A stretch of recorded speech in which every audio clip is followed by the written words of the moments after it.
ইসলাম mother সামানিকরাও আর ইব্রাহিম খলিলুল্লাহর আব্বা তিনি কি করতেন বাবাজি তিনি আপনার মূর্তি বিক্রি করে বেড়াতো কি করতো মূর্তি বিক্রি বেরাদার ইসলাম মাদার সামানিকরাম এই রকম ভাবে দিন রাত যায় আস্তে আস্তে আস্তে আস্তে বাবাজি এই রকম ভাবে ইব্রাহিম খলিলুল্লাহ গর্তের ভিতরে এক নয় দুই নয় কমসে কম বাবাজি 8 মাস লালিত পালিত হলো গর্তের ভিতরে জোরে বলেন সুবহানাল্লাহ কয় মাস বললাম 8 মাস কিন্তু মা জানেন যখন তিনার মা গর্ত থেকে বেরিয়ে কোনো কাজের দিকে যেতেন ইব্রাহিম খলিলুল্লাহ গর্তের ভিতরে একা থাকতেন তো ইব্রাহিম খলিলুল্লাহ শাহাদাত আঙ্গুলে একটা আল্লাহ পাক আল্লাহ তাআলা কুদরতি মধু দিয়েছিলেন কি দিয়েছিলেন সব সময়তে আঙ্গুলটা চুষতো ইব্রাহিম খলিলুল্লাহ সব সময় আঙ্গুলটা মুখে ভরে চুষতো এখন দেখবেন যে সমস্ত মায়েদের বাচ্চাগুলো হয় ওই বাচ্চারা কিছু কিছু বাচ্চা দেখেন আঙ্গুল চুষে দেখেন জি তো এই বাচ্চারা আঙ্গুল চুষে ইব্রাহিম খলিলুল্লাহর দিকে নিসবত যারা বলেন সুবহানাল্লাহ জি তো এই বাচ্চারা যে আঙ্গুল চুষে ইব্রাহিম খলিলুল্লাহর এই বাচ্চারা সুন্নাত আদায় করে যারা বলেন এটা আল্লাহর তরফ থেকে হয় অনেকে মা বোন বলে যে এই বাচ্চাকে হাত চুষাতে হয় না কিন্তু না মা বাচ্চারা যখন হাত চুষবে মানা করবে না টানবেন না কেন বলছি টানবেন না এটা ইব্রাহিম খলিলুল্লাহর একটা নিসবত বা সুন্নাত জোরে বলেন সুবহানাল্লাহ বেরাদার ইসলাম মাদার সামানিকেরা এই সোনা মানিকেরাও ইব্রাহিম খলিলুল্লাহ গর্তের ভিতরে বাবা আপনার পালন হলো বাবা 8 মাস কয় মাস 8 মাস এখন আজর বলতেছে বলো গো বিবি আমাদের বাচ্চাটা কেমন আছে বলো না তখন বলছে স্বামী গো এখন এই জায়গাতে আলোচনা করেন না যদি বাচ্চা নমরুদ যদি খবর পায় আমার বেটাকে দুনিয়া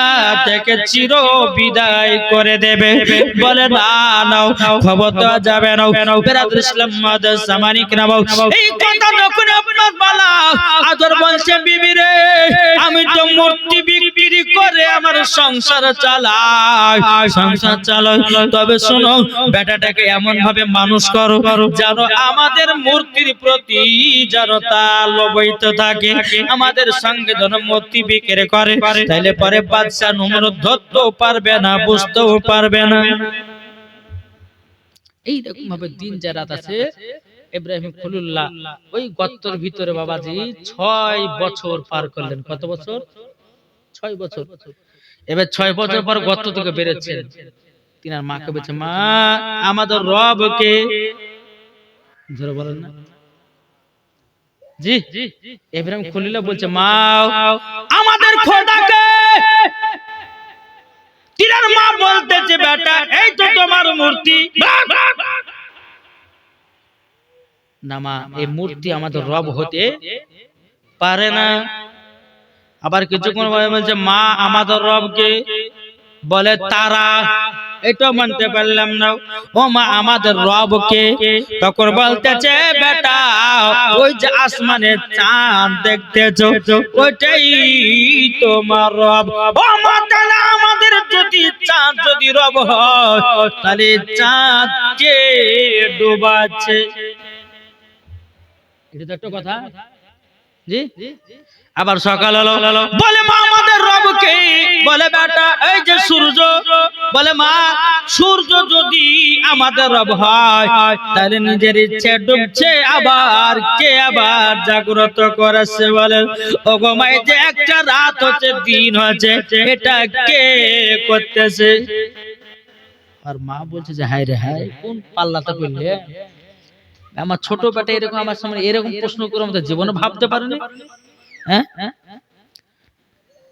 তো ইব্রাহিম খলিলুল্লাহর মা বলতেছে বলে বেটা তোমার মনে কি হয় যে তোমার রব কে হতে পারে ইব্রাহিম খলিলুল্লাহ বলছে মা ও মা জানো শুনে নাও মা এই যে তুমি বলতে চাঁদ আমাদের রব তারা আমাদের রব সূর্য আমাদের রব ও মা জননী ওইটা সব রবের সৃষ্টি জোরে বলেন ও মা জননী তবে আমি তো আল্লাহকে দেখি নাই আমি তো আল্লাহকে কোনোদিন দেখি নাই তবে মা গো এই দুনিয়াতে একজন আল্লাহ বলে জিনিস আছে ও গো মা জননী গো মা আমাদের মূর্তি কখনো রব হতে পারে না, মূর্তি আমাদের খোদা হতে পারে না। যিনি আমাকে তোমাকে তৈরি করেছে তিনি হলেন আমাদের রব। জোরে বলেন না সুবহানাল্লাহ। বাবা মুসলমান ভাইরা, এই সোনা মানিকেরা, আদরের কানে যখন বাবা দিয়ে কথা বললে বলে গো আমার স্বামী গো, এই দেখেন আমার বেটা এরকম কথা বলতেছে। আমি তাকে বললাম বেটা তোমাকে মূর্তি বিক্রি করতে যেতে হবে, কিন্তু আমার বেটা আগে জিজ্ঞাসা করলো মা আমাদের রব কে? আমি তখন বললাম আমাদের মূর্তি। বলে না না না, এটা আমাদের রব হতে পারে না। বাবা মুসলমান ভাইয়েরা, সোনা মানিকেরা, আদর বলছে বলে বিবি গো এইরকম খবর জানে বাদশা নমরুদের কানে না পৌঁছায়, যদি পৌঁছে যাও আমাদের বেটাকে দুনিয়াতে রাখবে না। বাবা মুসলমান ভাইয়েরা, এই সোনা মানিকেরা, একদিন বাবাজি যিনি আব্বার সাথে বেরাদার ইব্রাহিম খলিলুল্লাহ আপনার মূর্তি বিক্রি করতে গেছে, তিনি আব্বার সাথে বাজারে মূর্তি বিক্রি করতে গেছে। তো আদর বলছে, আব্বা বলছে যে বেটা তুমি মূর্তি গেলে বিক্রি করো, আমি একটু যাবার আসবো। বসেছে, বসার পর বলতেছে কে লিবা মূর্তি লাও? ইব্রাহিম খলিলুল্লাহ বলছে কিভাবে বিক্রি করছে শুধু দেখেন, কে লিবা মূর্তি নাও, জলদি করে নাও, এই মূর্তি তোমাদের নেওয়াই হবে, কোনো কাজের হবে না। এইরকম মূর্তি বিক্রি করছে। জি একবার দুইবার বলতে বলতে আব্বা যায় বেটা এরকম ভাবে মূর্তি বললে কি হলিবে? বলে আব্বা আমি তো সত্য কথা বলেছি, মূর্তি তো নিজের মানুষের হাতের বানানো, আবার ক্ষমতা কত, এক তো বেকার লেওয়াই হবে, ঘরের ভিতরে রাখাই হবে। বলে বেটা চুপ চুপ চুপ, এই কথা যদি বাদশা নমরুদের কাছে পৌঁছায় তাহলে কিন্তু তোমার কিন্তু খবর আছে। বেটা চুপে যাও। আব্বা তুমি ভাবছো যে বাদশা নমরুদকে তুমি দেখে ভয় করে আছো, আমি ভয় করতে থাকি না। যখন একটা দুটো কথা বলতে বাবা জাগর গোটা এক কথা ছড়িয়ে গেল, যারা আশেপাশে যারা মূর্তি বিক্রি করছিল তারা গিয়ে এই খবরটা বাজে বাদশা নমরুদের কাছে পৌঁছে দিল। এরকম ব্যাপার, একটা বাচ্চা ছেলে বলে বিক্রি করছে মূর্তি, বলে কে নিমা মূর্তি নাও, এই মূর্তি কিনাই হবে কিন্তু কোনো কাজের হবে না।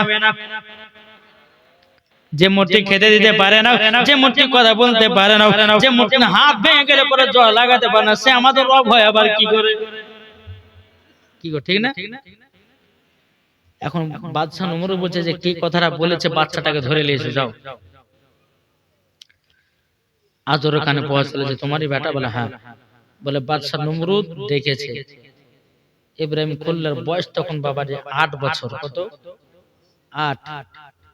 টুকটু টোটো করে বাদশার কাছে গেল, বাদশাকে বলতে চায় বলে এ বাচ্চা ছেলে তুমি নাকি বলেছে মূর্তি বিক্রি করো নাও, কিন্তু মূর্তি কোনো কাজের হবে না, এই মূর্তিকে রব বলে মানা যাবে না, যে খেতে দিতে পারে না, যে পড়তে দিতে পারে না, যে কথা বলতে পারে না, সে আমাদের রব হয় কি করে? তুমি নাকি কথা বলেছো? ইব্রাহিম খলিলুল্লাহ বলতেছে বলে হাও আমি তো বলেছি। কেন বলেছি? বাদশা নমরুদ বলো তুমি তো নিজেকে খোদা বলে দাবি করো, তুমি তো সমস্ত মানুষদেরকে আপনার কিনা মূর্তি পূজা করাতেছো, তবে শুনে রেখে দাও মূর্তি তো বানানো মানুষের হাতে বানাও, আর তুমি কেন মানুষদেরকে তার ইবাদত করতে বলতেছো? বিরাদর ইসলাম ওয়াদাস সামানিকরাও, বাদশা নমরুদ বলছে ও সেনা বাইনা শুনো, এই সামান্য 8 বছর ছেলে আমার মুখের উপরে কথা বলতেছে, আজ পর্যন্ত মিশরের শহরে কেউ আমাকে এইরকম ভাবে বড় কথা বলতে পারে না, এরকম ভাবে কেউ ধমকে ধমকে কথা বলতে পারে না। কিন্তু বাবাজি মুসলমান ভাইয়েরা সোনা মানিকেরা, এখন বাদশা নমরুদ বলতেছে হে ইব্রাহিম তুমি ভিতরে এসো, কিন্তু বাবাজি বাদশা নমরুদের কাছে যে ব্যক্তি যাক না কেন মাথা নিচু করে ঢোকে। ইব্রাহিম খলিলুল্লাহ বলতে মাথা নিচু করেনি, ডাইরেক্ট হয়ে গেছে। বাদশা নমরুদ যাই তুমি জানো আমার গেটে মেন গেটে তুমি ঢুকলে কিছু বললাম না, তুমি আমার ঘরে প্রবেশ করছো, আমার ঘরে যেই আমার সেনাবাহিনী ঢুকুন না কেন আমার কাছে মাথা নত করে তারপরে ভিতরে যে তুমি কেন করলে না, তুমি কেন মাথা নত করলে না, কেন আমাকে সেজদা করলে না? ইব্রাহিম খলিলুল্লাহ বলতেছে কিসের জন্য? তুমি কে? জোরে বলেন না সুবহানাল্লাহ। তুমি কে যে তোমাকে আমি সিজদা করব? বাদশা নমরুদ বলছে বাপরে এইটুকু ছেলের এইটুকু পাওয়ার। যেরকম বা মুসা কালিমুল্লাহ, আপনার তো ঘটনা জীবনে শুনেছেন, শুনেন না? জি, মুসা কালিমুল্লাহ বাবাজি মুসলমান বাদশা নমরুদ ফেরাউনের কাছে গেছে। যাওয়ার পরে বাবাজি ফেরাউন আপনার নিয়ে আদর করতেছে। আদর করতে করতে করতে জামানে গালে একটা চুমা দিয়ে একটা থাপ্পড় মেরেছে, ওকে 7 দিন জ্বরে ফেলে রেখেছে। এই হচ্ছে নবী পাওয়ার। আর সমস্ত নবীদের মধ্যে রাগ ছিল মুসা নবীর রাগ। জি, এত দিনের রাগ ছিলেন, জালালি রাগ।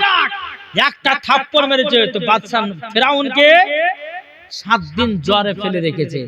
7 দিন পরে বলতেছে আমি কোথায় আছি এখন? একটা চড় খেয়েছে।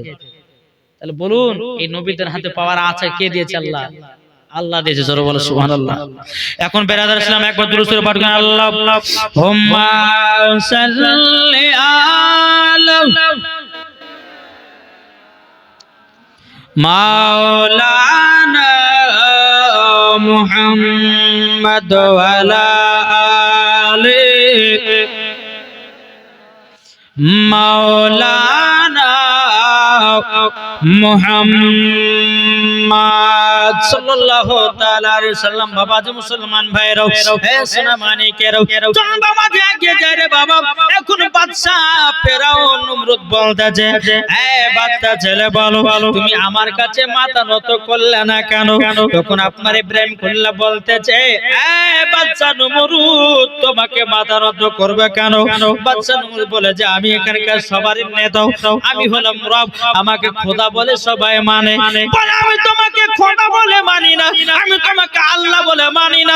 আমার রব হবে যিনি আমাকে বানিয়েছে, তিনি হবে আমার রব। জোরে বলেন না সুবহানাল্লাহ।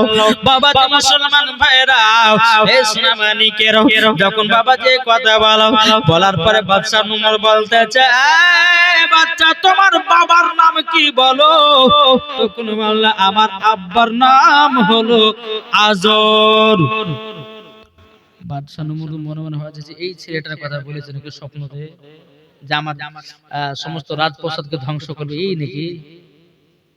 এই একে ধরে রাখো, ধরে রাখে ওকে 7 দিন পর্যন্ত ওকে জেলের ভিতরে ভরে রাখো, দেখি ওকে কে খাওয়ায়। আমি যদি ওকে না খাওয়াই তো ওকে, আর যদি আল্লাহ থাকে তো আল্লাহ খাইয়ে দিবে কি? ঠিক আছে। ইব্রাহিম খলিল লাগে কি কোন জেলের ভিতরে ভাঙলো। একদিন চলে গেল, 2 দিন চলে গেল। বাবা যে গভীর রাত্রিতে বাবা যে আল্লাহ আল্লাহর জিকির করতেছে। বাবা যে আল্লাহ পাক আল্লাহ তাআলা বলতেছে, বলো গো আমার ফেরেশতারা জলদি করে যাও, ইব্রাহিম খলিলকে যে গর্তের ভিতরে আমি 1 নয় 2 নয় 6 বছর ধরে লালন পালন করেছি, ও ফেরেশতা যাও এইরকম ভাবে জেলের ভিতরে যাও, যাবার পরে তিনার কুদরতি খাবার গুলো দিয়েছ আমার বন্ধু খলিলুল্লাহর যেন কোনো কষ্ট না হয়। জোর এ বাবাজি মুসলমান ভাইরা, আমার সোনা মানিকেরাও, ইব্রাহিম খলিলুল্লাহ বাবাজি গভীর রাত্রিতে এত জান্নাতি খাবার পায়। সকাল বেলা বাবাজি ইব্রাহিম খলিলুল্লাহ সমস্ত খাবারগুলো ফেলিয়ে বাবাজি রাখতেছে জেলের ভিতরে। বাদশা নমরুদ বাপমা দেখতে যে কি ব্যাপার, তাকে খাবার কে দিচ্ছে? এই সেনাবাহিনী তোমরা কি খাবার দিছো ও বাচ্চাটাকে? না, আমরা কোথায় খাবার পাবো এত সুন্দর সুন্দর খাবার? বাদশা নমরুদ আপনার জেলের কাছে গিয়েছে, যাওয়ার পরে দেখতেছে বাবা যে খাবারগুলো মানে ফেলিয়ে রেখেছে বাবা, খুসাগুলো, বেদানা, আপেল মানে জান্নাতি ফল, যে খুসাগুলো ফেলিয়ে রেখেছে, এত সেন্ট করছে। এখন এই বাদশা নমরুদ আপনার কি করেছে, খুসাগুলোকে নিয়ে লাকে যেমন তুমি জান্নাতের সেন্ট শুনবা না। জোরে বলেন সুবহানাল্লাহ। জান্নাতে তুমি ইব্রাহিম খলিলুল্লাহ যখন এই কথা বলেছে বাদশা নমরুদ, তুমি কি পাগল হয়ে গেছো? জান্নাত কোথায়? আর তুমি যে জান্নাতের সেন্ট নিবে না মানে? বলে শোনো, এটা আমার আল্লাহ পাক আল্লাহ তাআলা ফেরেশতারা আমাকে জান্নাতি খাবার দিয়ে গেছে, তোমার মতো মানুষ জান্নাতের সেন্ট শোনার কোন দরকার নেই। যে নিজেকে আল্লাহ বলে দাবি করে, তুমি নিজেকে আল্লাহ বলে দাবি করছো, মানুষজনকে মূর্তি পূজা করাচ্ছ, তোমার মতো মানুষ জান্নাত তো দূরের কথা, জান্নাতের গেট পর্যন্ত তোমার নসিবে জুটবে না।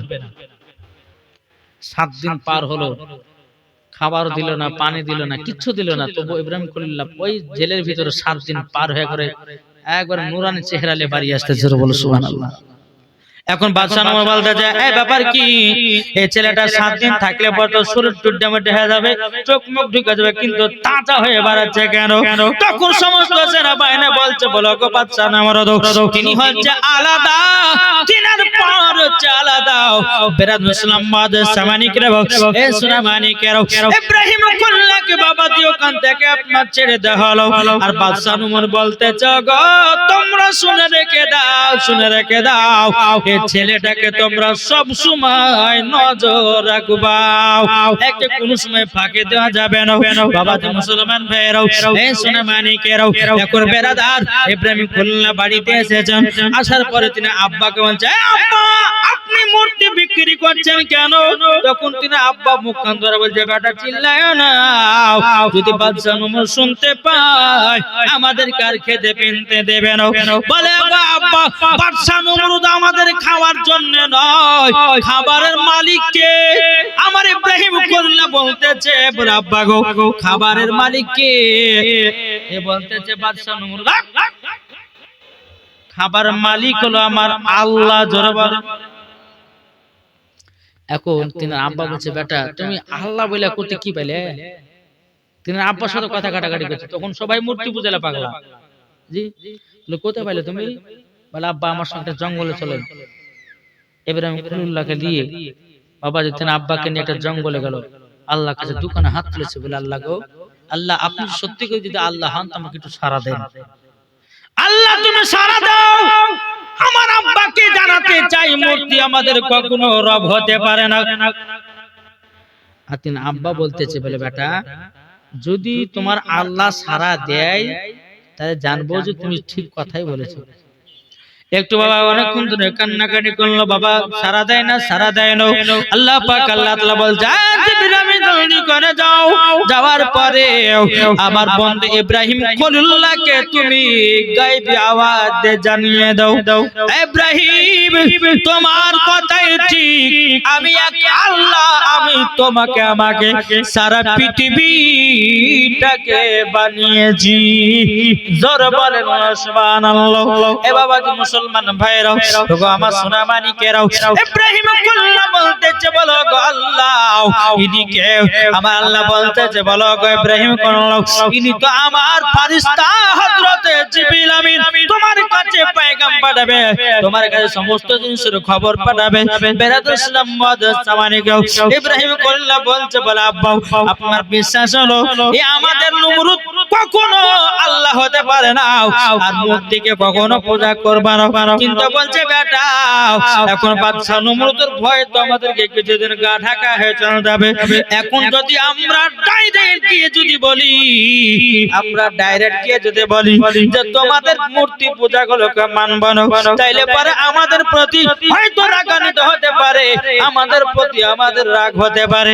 বাবা যে এরকম ভাবে আপনার দিন যায়, রাত আসে, ইব্রাহিম খলিলুল্লাহ কিনার মাকে গিয়ে বলছে, বলে মা ওগো মা জানরি, আমাদের রব হলো তিনি হলেন একমাত্র আল্লাহ।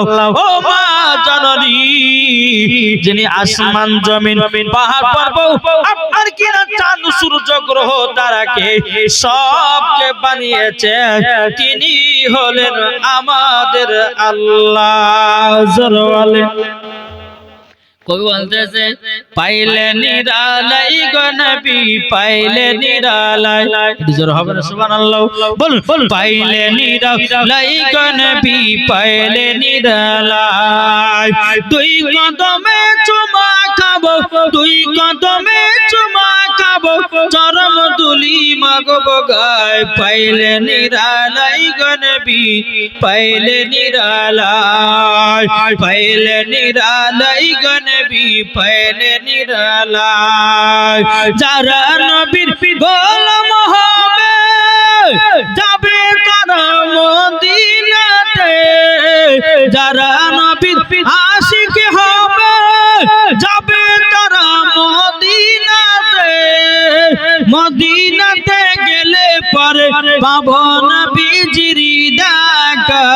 पहले निरालाई गनबी पहले निरालाई पहले निरालाई गनबी पहले निरालाई तुई कदमे चुमा खाबो तुई कदमे चुमा खाबो चरम तुली मगब गाय पहले निरालाई गनबी पहले निरालाई अल्लाहुम्मा सल्ली अला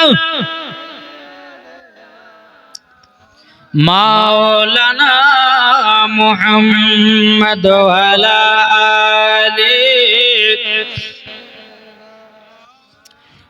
मौलाना मुहम्मद सल्लल्लाहु ताला अलैहि সাল্লাম। বাবা যে মুসলমান ভাইরাও হে সোনা মানিকেরাও এইরকম ভাবে দিন যায় রাত আসে বাবা এরকম ভাবে আপনার বছর পর বছর আপনার পার হয়ে যায়। এদিকে ইব্রাহিম খলিলুল্লাহর বয়স বাবাজি 21 বছর পার হয়ে গেল। কত বছর? 21 বছর। এখন ইব্রাহিম খলিলুল্লাহর চাচা একজন ছিলেন। তো চাচাটা এসে বলছে ইব্রাহিম তুমি যে বাদশা নমরুদের সঙ্গে এরকম লাগতে যেও না, এই বাদশা নমরুদ খুব খাতারনাক লোক।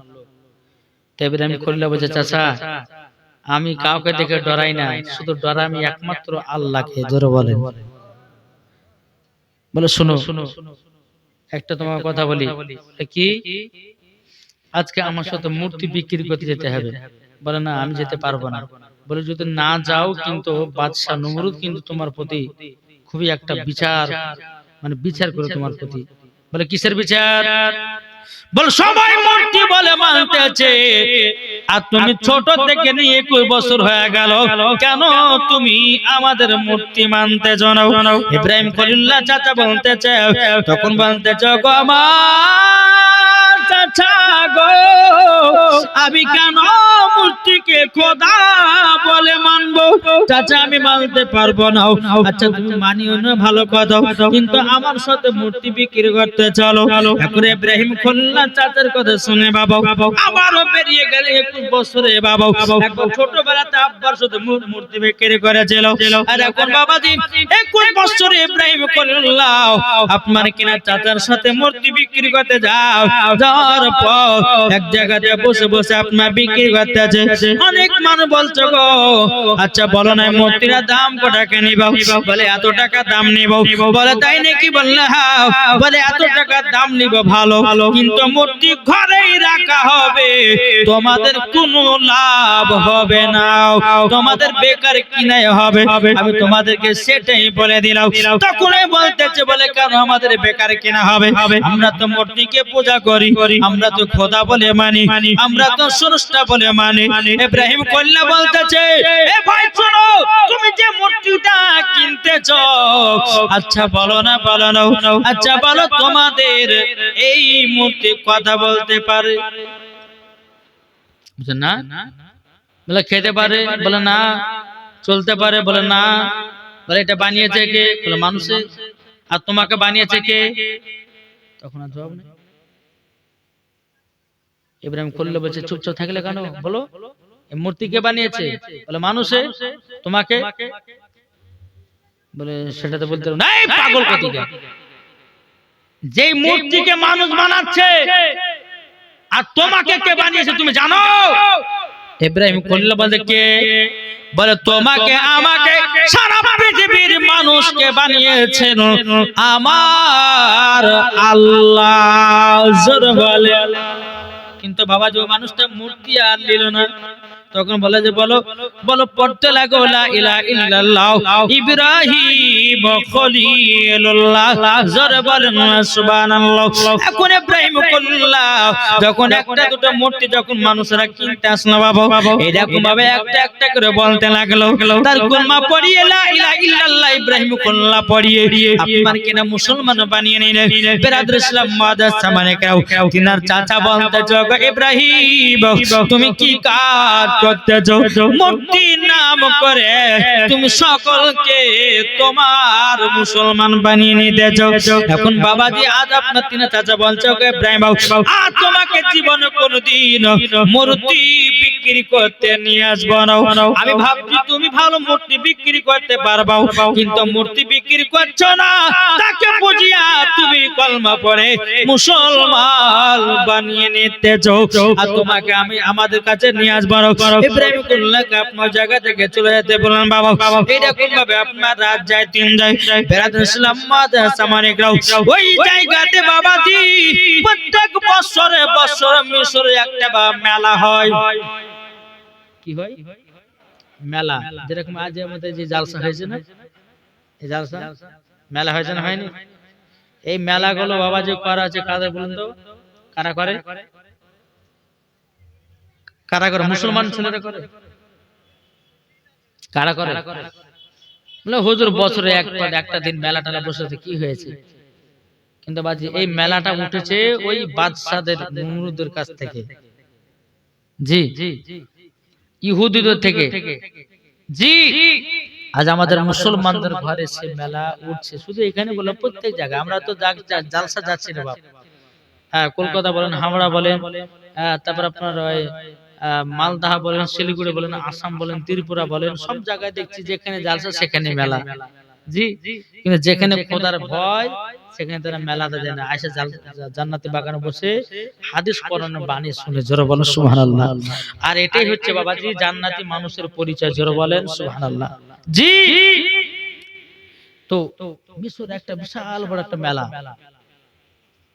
এখন বাদশাহ নমরুদ বলছে যে চলো মেলাতে সবাইকে যেতে হবে, কেউ থাকবে না।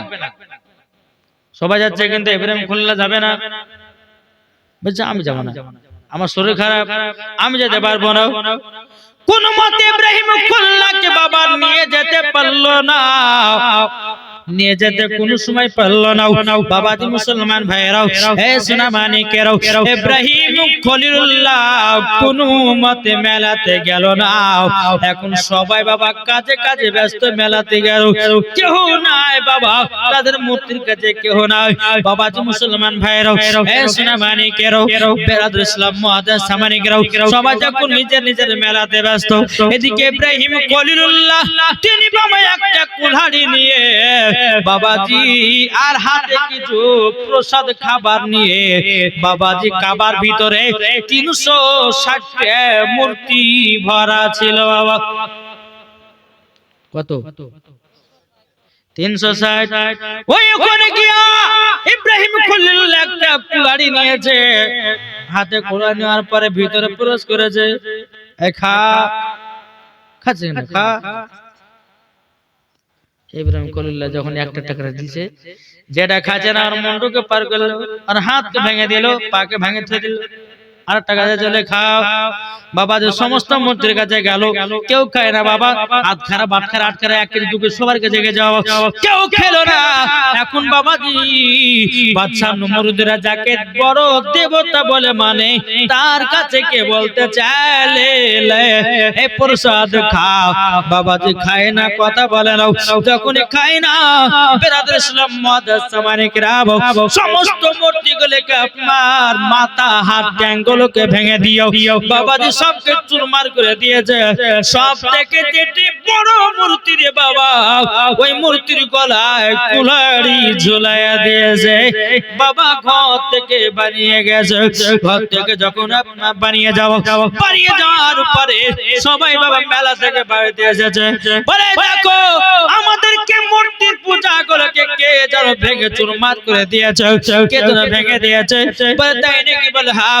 তখন একটা বাবা বিচার বসলো, বিচার বসার পরে বলছে কে মেলাতে যায়নি? বলে আমরা তো সবাই গেছিলাম। একজন বলছে, বলে বাদশা নমরুদ একজনে যায় না। বলে কে? বলে ইব্রাহিম খলিলুল্লাহ বাড়িতে ছিল, সে কিন্তু যায় না, সে মেলাতে যায় না, বাড়িতে ছিল। ইব্রাহিম খলিলুল্লাহকে ডাকা হলো, ইব্রাহিম খলিল শোনো। যখন বাবা যা আসলেন, আসার পরে বলতে চাই ইব্রাহিম তুমি তো মেলা যাওনি?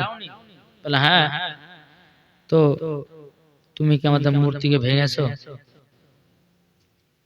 বলছে আপনার মনে কি হয়? বাদশাহ নমরুদ বলতেছে, তা আমার তো মনে হয় যে তুমি কুলারি ভেঙে তুমি সবকে ভেঙেছো, আমাদের মূর্তিগুলোকে ভেঙেছো। আচ্ছা, তোমরা যাকে দেবতা বলে মানো তাদেরকে কি জিজ্ঞাসা করো না, তারাই তো বলবে, ঠিক না? এখন যেখানে যেখানে ভাঙা আছে বলছে ওই দেখেন আপনাদের যে বড় দেবতা, আমার মনে হয় যে ওই বোধহয় ভেঙেছে, ওকে জিজ্ঞাসা করেন তোমার গলাতে কোলারি ঝোলা আছে, যাই কথা বলতে পারে। তো ইব্রাহিম বলল, যাই কথা বলতে পারে না তা আপনি আবার বলছেন কেন যাই আরে আমার দেবতা, যে কথা বলতে পারে না এদের সামনে কার মুন্ডু ভাঙা কার হাত ভাঙা বলতে বলে যে কে ভেঙেছে, বলার সাহস রাখে না, এসে আমাদের রব হয় কি করে, নাকি বলছে সে রব হয় কি করে? এখন বাদশাহ নমরুদ মনে মনে ভাবছে যাকে পারা যাবে না এর উপর তুমি একটা শাস্তি করবে, কি বলে একে ধরো, ইব্রাহিম খলিলকে আমাদের মূর্তিগুলোকে ভেঙে চুরমার করেছে, এখন আগুনের ভিতরে দেওয়া হবে, আগুনে তাকে নিক্ষেপ করা হবে। এক জায়গাতে বাবাজি 100 বছর ধরে বাবাজি কাঠ জ্বালিয়ে জ্বালিয়ে আগুন জ্বলতেছিল, ওই জায়গাতে ইব্রাহিম খলিলকে নিক্ষেপ করবে। একটা আয়সা গাছ, ইব্রাহিম খলিল আপনার হাতকে বেঁধেছে, পাকে বেঁধেছে, আগুনে ফেলবে। আচ্ছা পারবে? জি পারবে না। আজ আমি বলতে চাই মায়েদেরকে যে এই ইব্রাহিম খলিলুল্লাহ এক নয় দুই নয়, ইব্রাহিম খলিলুল্লাহকে আপনার আগুনে ফেলার জন্য বাবাজি প্রায় কমসে কম 40,000 মানুষকে ফিট করেছে। কত বললাম? 40,000 মানুষ ইব্রাহিম খলিলুল্লাহকে বাবাজি তুলে ফেলবে, কিন্তু শক্তি নাই। এদিকে ইবলিস শয়তান বলছে, বাদশা নমরুদ শোনো, তোমার 40,000 মানুষে পারবে না, ইব্রাহিম খলিলুল্লাহকে 70,000 ফেরেশতায় ধরে আছে, তোমার পারবে না, পারবে না। ইবলিস শয়তান বলছে, বাদশা নমরুদ তুমি তো 40,000 মানুষে পারলে না, আমি তোমাকে একটা বুদ্ধি দিব, এই বুদ্ধিতে যদি কাজ করতে পারো মাত্র 20 জনায় ইব্রাহিম খলিলুল্লাহকে তুলে জানো আগুনে নিক্ষেপ করবে, আগুনে ফেলে দেবে। এ বাবা মুসলমান ভাইরা, বাবা আমার সোনা মানিকেরা, বাদশা নমরুদ বলছে, এই শয়তান বল কি তোর বুদ্ধি বল? বলে এক কাজ করো, কিছুটা মেয়েদেরকে আর কিছুটা বেড়া ছেলেকে ধরে নিয়ে এসো, ধরে নিয়ে আসার পরে তাদেরকে জিনা করাও। বাবাজি মুসলমান ভাইরা, অনেক বাবাজি মানুষে ভিড় লেগে গেছে, কেন বলুন তো বাবা? ইব্রাহিম খলিলুল্লাহকে আগুনে নিক্ষেপ করবে, সমস্ত মানুষ বাবা দেখতে এসেছে। এখন শয়তান বলছে 20টা বেড়া ছেলে 20টা মেয়ে ছেলেকে ডেকে নিয়ে এসো, নিয়ে আসা হলো। শয়তান বলতে গো বাদশা নমরুদ তুমি ইব্রাহিম খলিলুল্লাহকে যদি আগুনে নিক্ষেপ করতে চাও, ওই 20টা বেটা ছেলে আর 20টা মেয়েদেরকে একই সঙ্গে একত্রিত করে তাদেরকে জিনা করাও। জিনা যেমনই করাবে ছেলেগুলো নাপাক হয়ে যাবে, নাপাকের অবস্থায় ইব্রাহিম খলিলুল্লাহকে ধরবে, আর কোন শয়তান ভিড়বে না, আপনার কিনা কোন আর ফেরেশতা ভিড়বে না। বাবা যে মুসলমান ভাইরা, আচ্ছা বলুন না, কোন ব্যক্তি যদি নাপাক থাকে তার কাছে ফেরেশতা আছে? আসবে? আসবে না। তো বাদশা নমরুদকে যখন এই কথা বলো, শয়তান 20টা